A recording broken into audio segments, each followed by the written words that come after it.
Assalamualaikum warahmatullahi wabarakatuh. Perkenalkan, nama saya Muti Azahra dengan NIM 2111-212035 dari kelas A1 jurusan Ilmu Kesehatan Masyarakat Fakultas Kesehatan Masyarakat Universitas Andalas. Kali ini saya akan mempresentasikan mengenai peran sarjana kesehatan masyarakat dalam mencegah masalah kekurangan gizi dan kontribusinya dalam pembangunan nanti.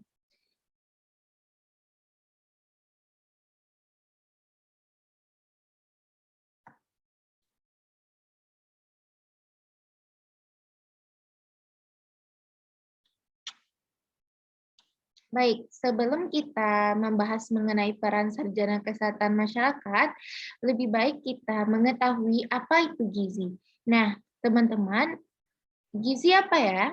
Nah, gizi adalah berbagai zat yang diperoleh dari hidangan makanan dan minuman setiap hari.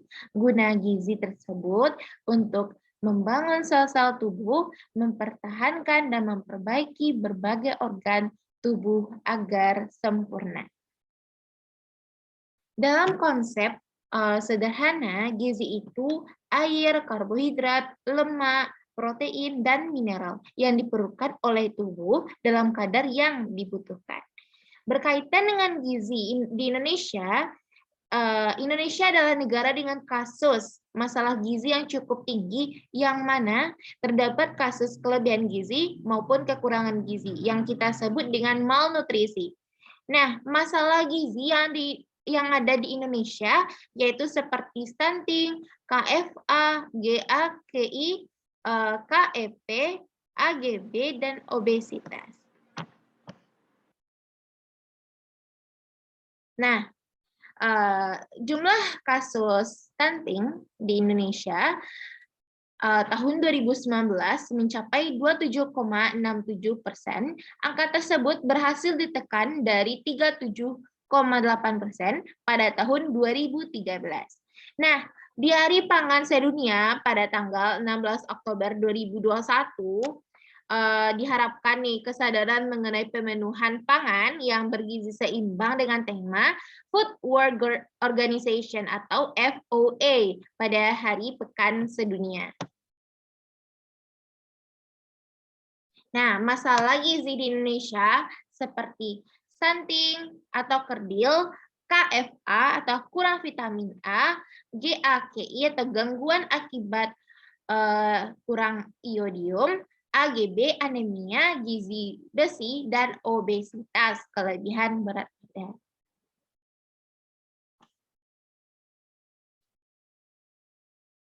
Ini foto dari ini stunting, di mana stunting ini sasarannya yang paling banyak itu kepada anak-anak.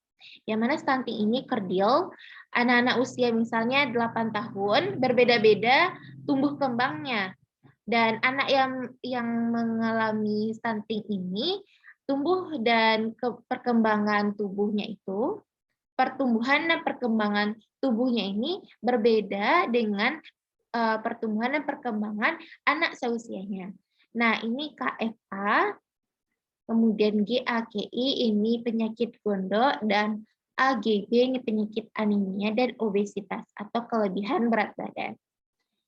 Nah, stunting adalah masalah kurang gizi kronis akibat kekurangan asupan gizi dalam waktu yang cukup lama, sehingga mengakibatkan gangguan pertumbuhan pada anak dan gagal dalam mencukupi asupan gizi pada 1000 hari pertama kelahiran atau 1000 HPK.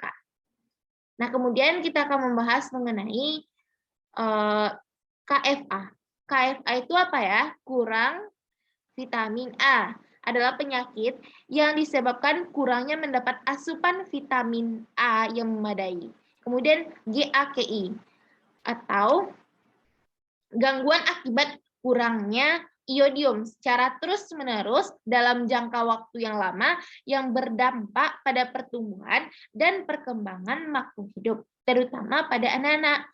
Nah, kemudian kita akan membahas mengenai anemia gizi besi. Anemia gizi besi ini adalah keadaan di mana kadar hemoglobin atau kadar Hb dalam darah lebih rendah dari normalnya akibat kekurangan satu macam atau lebih zat gizi yang diperlukan untuk pembentukan darah seperti asam folat, zat besi, dan lain sebagainya. Nah, kemudian obesitas atau kegemukan adalah keadaan tubuh seseorang yang mengalami berat badan berlebih karena kelebihan jumlah asupan yang disimpan dalam bentuk cadangan lemak. Penyebab utama masalah gizi yang kita bahas tadi adalah karena kemiskinan dan pendidikan yang rendah serta lowongan pekerjaan yang tidak memadai dan krisis ekonomi yang melanda suatu negara. Nah, kemudian, peran sarjana kesehatan masyarakat dalam mencegah masalah kekurangan gizi dan kontribusi pada pembangunan, yaitu kita mengacu pada SUN Movement. Nah, SUN Movement ini memiliki dua cabang, yaitu intervensi spesifik dan intervensi sensitif. Nah, intervensi spesifik ini seperti memberikan makanan tambahan yang bergizi seimbang pada ibu hamil dan balita, dan melakukan komunikasi kesehatan atau melakukan sosialisasi ke daerah-daerah atau ke desa-desa tentang pencegahan masalah gizi melalui metode langsung dan juga tidak langsung. Dan komunikasi kesehatan ini diharapkan disajikan dengan menarik sehingga masyarakat mengerti apa yang disampaikan oleh sarjana kesehatan masyarakat atau tenaga kesehatan tersebut, dan pesan yang disampaikan oleh komunikator atau sarjana kesehatan masyarakat itu kepada masyarakat atau kepada komunikannya dapat terlaksana dengan baik. Nah, kemudian pencegahan penyakit dan manajemen gizi pada kondisi darurat, teman-teman. Nah, kemudian intervensi yang bersifat sensitif. Nah, intervensi sensitif ini apa ya? Yaitu seperti mengupayakan penyediaan air bersih dan sanitasi yang sehat, kebersihan lingkungan, dan keluarga berencana. Dan peran SKM atau Sarjana Kesehatan Masyarakat dalam pembangunan yaitu SDGs. Nah, SDGs ini apa ya? SDGs adalah Sustainable Development Goals, di mana ada acara rencana aksi global yang disepakati oleh pimpinan dunia untuk mengakhiri kemiskinan, mengurangi kesenjangan, dan melindungi lingkungan. Nah, SDGs ini berisi 17 tujuan ya teman-teman, dan 169 target yang diharapkan tercapai pada tahun 2030.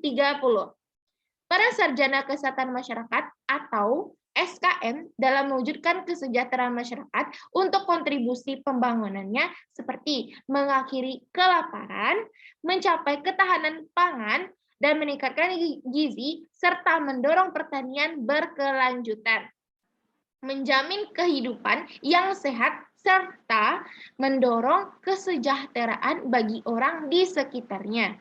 Sebenarnya semua orang bisa berkontribusi dalam mencegah kekurangan gizi di Indonesia dengan kepedulian terhadap sesama dan lebih peka terhadap lingkungan sekitar, serta menolong agar seseorang yang menderita atau mengalami masalah gizi tersebut bisa keluar dari masalah tersebut dan menciptakan Indonesia dan menciptakan sumber daya manusia di Indonesia yang sehat dan berkualitas dengan gizi yang seimbang.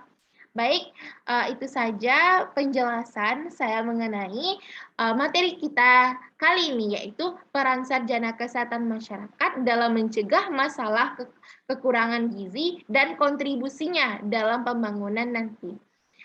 Terima kasih atas perhatiannya. Saya akhiri dengan Assalamualaikum warahmatullahi wabarakatuh.